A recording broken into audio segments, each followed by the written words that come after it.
All right, welcome back. You're going to hear another 30 minutes from me. I'm just going to tell you my life story real quick. Welcome back. Thank you for sticking around for the open mic portion. We have 2 readers, and then I'm going to close this down with one poem by a poet who couldn't be with us here today, a student who wrote a poem kind of making fun of me. So first, can we get Agnes Wolf up to the stand here? Okay, so I arrived fairly unprepared because I wasn't sure I was going to come. We were hiking and then I took a nap and I woke from the nap and it's like, I have 10 minutes to decide whether I want to get dressed and drive to Belle, and I just grabbed some of the poems that are on my floor because I'm putting together a new collection that will be entitled Love Song to Gravity. Not a physics book. No, Cool. So, and I'm just going to read you a few of those that I don't think I've read before. What lies at the edges of memory? I start with the edges and work inward.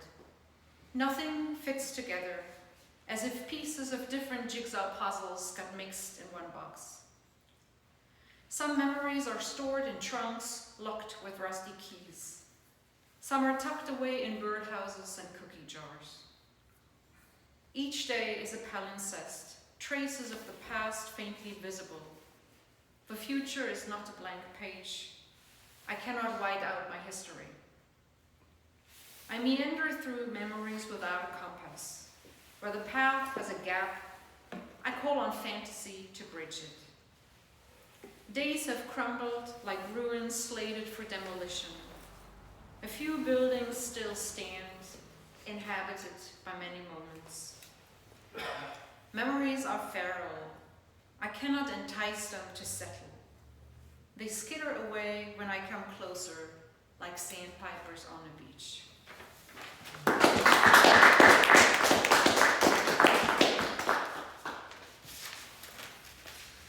And in a similar vein, do you remember? My sister and I toss reminiscences back and forth like balls flung high into the air, catch them without effort. No memories too heavy to be held in our bare hands. We don't throw words with sharp edges. Time has dispersed like smoke from a bonfire, distance dissolved like salt in a glass of water. We watch the recollections soar, rich stores of moments that were waiting to be remembered. Our shared past spans a bridge between then and now, a solid construction held up by pillars that have not crumbled.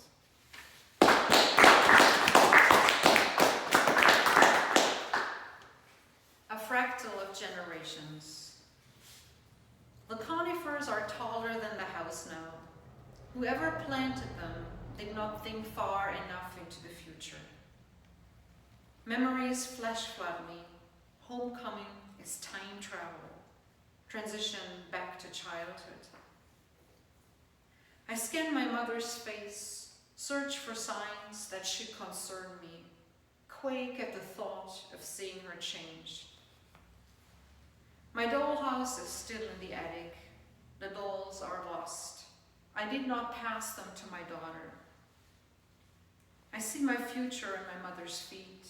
The deformed toe joints that are no longer flexible are my heirloom. Each spring, Mom buys an aquatic plant. Its floating leaves give birth to miniature copies of themselves, a fractal of generations. My mother's hands no longer play the piano. Sheet music wilts on the shelves. I hallucinate the sound of sisterly duets.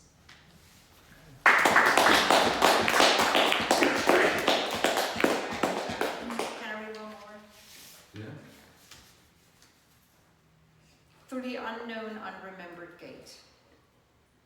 The year stumbles towards solstice, a weary pilgrim who longs to reach his destination and rest. But the clocks keep measuring the hours, the bells cannot be unrung. Earth rotation, relentless continuity. We feel time speeding, the years seem shorter, anniversaries follow more closely on each other's heels. Parallels do not intersect in the distance. Saints, All Souls, we remember the dead. Soon it is time to light the candle for the shortest night and hope we did enough. Thank Thank you. All right, we have one more reader who comes from a generation when men were men. That's when men had long hair, and this music stand is fine. So, obviously, he's a great poet and a great dude, but a very long-haired poet. So let's welcome Ken up to the front. All right, I'm going to read two fairly recent random riffs. Now, for the first one, I did something that I don't normally do. I usually try to weave the artist, the music, in through the prose, or the words. I did this differently. 5-year-old eyes. Q. Mozart's Requiem Aeternam. One of my trips headed home from New York's southern tier to Erie, then on to Cleveland from a funeral. Both times. Segue to Dies Irae. The second one, in a blizzard that had me hoping I'd live to see Lake Erie on the horizon, hit too close to home. Transition, Lux Aeternam. But this was the first one, my first time on those country back roads in nearly 60 years. Driving through Great Valley, I had to pull onto the shoulder. I had been there before. Now Hostias. With 5-year-old eyes, I knew it was the place. I could see it. An old wood frame house just off the road, hugging the creek bank behind it like it wanted to fall in as my little eyes peered over the window ledge into the water after sleeping on the floor among family I'd never meet again. That part of my father's life left behind. And Lacrimosa. Except it wasn't there. All that remained was a memory that woke on that country road in a mind that welcomed any reminder of those times. Fade to closing of Vespera Solemnos de Confessore. Thank you. And sometimes the things with these random riffs is sometimes they're obscure and people are like, oh, okay, yeah. Especially just recently talking to someone about, geez, it's a classic rock. You should have heard about this. And no. So anyway, this one, Robbie Robertson, who was in the band, his first solo album, he had this song that has been a favorite of mine for 35 years. And I finally found a way to work it into a poem. So, crazy for my river, crazy for her. Jonesing for those two great lakes, Erie and Ontario, with the lifeblood that flows between them. I quench my thirst at the mouth of the Niagara. Let lakeshore waves rush over my feet as water runs through my hands to reveal beach glass bluer than those waves. Now south, along the river, to walk beside its shore, watch the wind bend cattails over more blue water and raise kites high overhead. The rhythm of bass and drums leaves me wanting to be nowhere else. No levee here, but I can hear Robbie Robertson, a lazy beat behind him. This river may not fog my mind, but it does stir my soul. Waves of emotion washing over me. Further south to the waterfront, Buffalo skyline behind me, and more blue water before me as I watch monarchs make a brief stop on Lake Erie's shore before heading further south. My own path taking me past Erie and away from all that blue water. My destination is nowhere near the Big Easy, yet it's far enough south to wrap me at times with its smothering heat. She knows I can't say the wind pushed me this way when my need to be with her pulled me. I'll always return to her, my clear destination, never a wish to abandon her, even as my imagination takes me back to that blue water where time seems to stand still. Now, you might think I'm crazy, but I'm crazy for both of them. They leave me spellbound.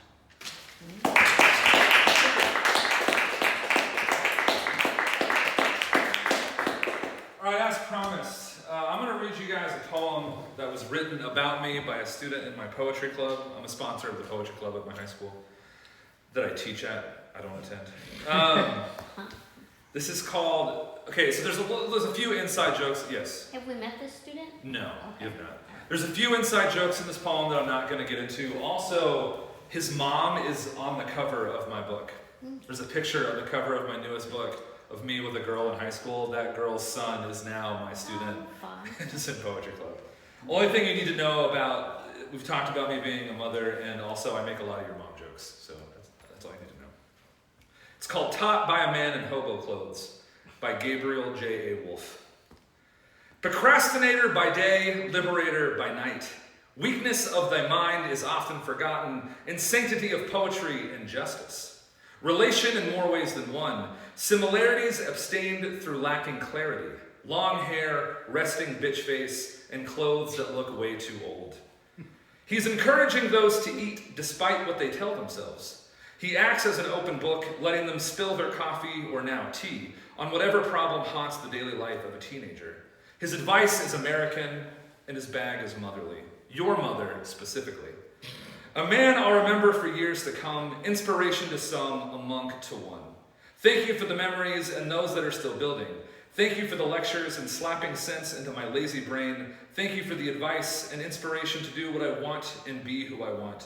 Stream Greenlight on Spotify and spend way too much money on donuts for us, again and again and again some more. You really need to stop that, actually. Thank you all for coming. This has been a lot of fun. Thank you again to Mark and Tony and all the folks at OAC for making this possible. And I think John has a couple announcements to make. Just one. Although that kid is a young reaper. Yeah, You didn't think so? he doesn't sound He might also nearly be- damaged enough. He's on his way. He's young. He's like, Yeah. He hasn't met the proper mentor. also, I think he may be Tim's secret son from that photo. Yeah, man. A lot of people make that joke.